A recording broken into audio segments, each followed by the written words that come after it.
దేశ రాజధానిలో రెండు కీలకమైన నేషనల్ హైవే ప్రాజెక్టులు ప్రధానమంత్రి నరేంద్ర మోదీ శ్రీకారం చుట్టారు. ఢిల్లీలో 11,000 కోట్ల హైవే ప్రాజెక్టులు ప్రధాని మోదీ ప్రారంభించారు.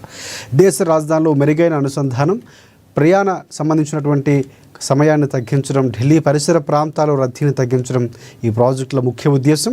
ఇక 10.1 కిలోమీటర్ల పొడవైన Dwarka expressway Delhi section 5,360 కోట్ల రూపాయలతో డెవలప్ చేయబోతున్నారు. ఈ సెక్షన్తో Yashobhoomi, blue line, orange line, Bijwasan railway స్టేషన్లు, అలాగే ద్వారకా క్లస్టర్ బస్ డిపోలకు కనెక్టివిటీ ఉంటుంది.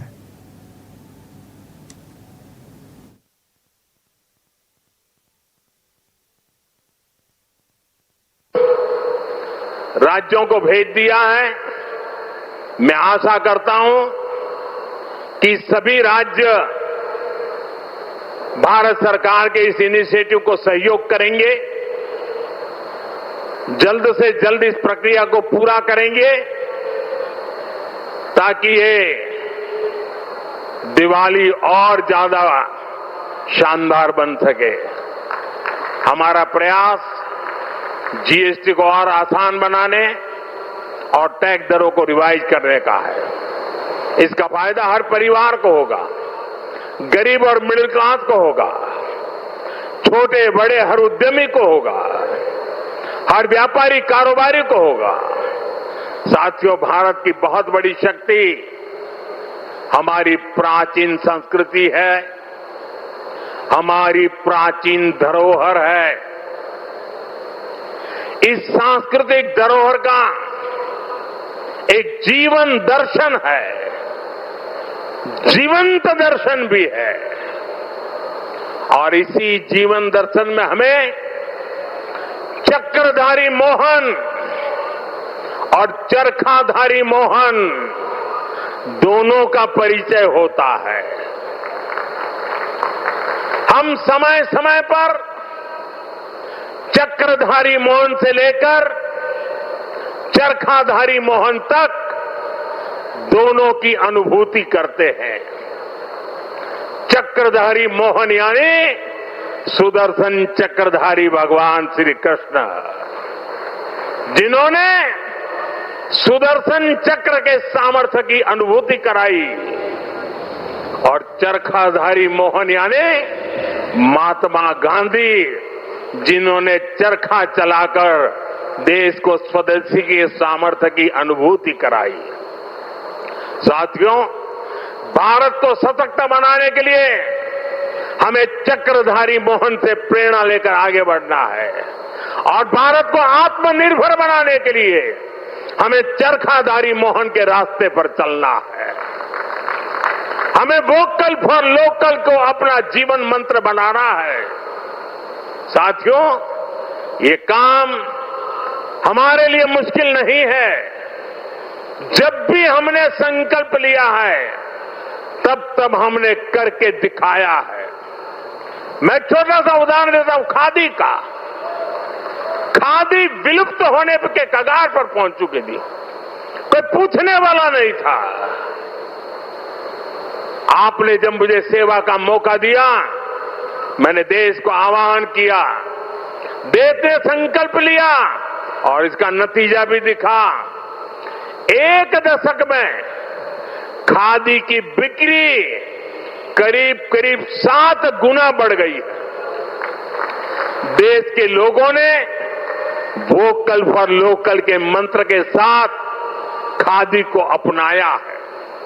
इसी तरह देश ने मेड इन इंडिया फोन पर भी भरोसा जताया। 11 साल पहले हम अपनी जरूरत के ज्यादातर फोन इंपोर्ट करते थे। आज ज्यादातर भारतीय मेड इन इंडिया फोन ही इस्तेमाल करते हैं। आज हम हर साल 30-35 करोड़ मोबाइल फोन बना रहे हैं। 30-35 करोड़ मोबाइल फोन बना रहे हैं और एक्सपोर्ट भी कर रहे हैं।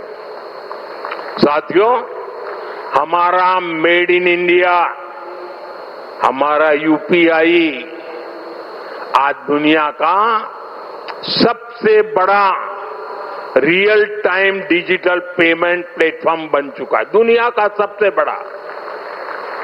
भारत में बने रेल कोच हो या फिर लोकोमोटिव, इनकी डिमांड अब दुनिया के दूसरे देशों में भी बढ़ रही है। साथियों, जब ये रोड इंफ्रास्ट्रक्चर की बात आती है, भारत ने गति शक्ति प्लेटफॉर्म बनाया है। 1600 लेयर, 1600 लेयर डेटा के हैं उसमें, और किसी भी प्रोजेक्ट को वहां पर कैसी कैसी परिस्थितियों से गुजरना पड़ेगा, किन नियमों से गुजरना पड़ेगा, वाइल्ड लाइफ है कि जंगल है कि क्या है, नदी है, नाला है, क्या है, सारी चीजें मिनटों में हाथ लग जाती हैं और प्रोजेक्ट तेज गति से आगे बढ़ते हैं। आज गति शक्ति की एक अलग यूनिवर्सिटी बनाई गई है और देश की प्रगति के लिए गति शक्ति एक बहुत बड़ा सामर्थ्यवान मार्ग बन चुका है। साथियों, एक दशक पहले तक हम खिलौने तक बाहर से इंपोर्ट करते थे, लेकिन हम भारतीयों ने संकल्प लिया वोकल फॉर लोकल का, तो ना सिर्फ बड़ी मात्रा में खिलौने भारत में ही बनने लगे, लेकिन बल्कि आज हम दुनिया के 100 से ज्यादा देशों को खिलौने निर्यात भी करने लगे।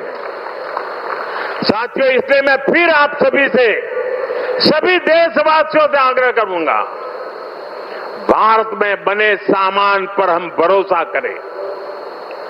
भारतीय हैं तो भारत में बना ही खरीदें। अब त्योहारों का सीजन चल रहा है, अपनों के साथ अपने लोकल उत्पादकों की खुशियां बांटें। आप तय करें, गिफ्ट वही देना है जो भारत में बना हो, भारतीयों द्वारा बनाया हुआ।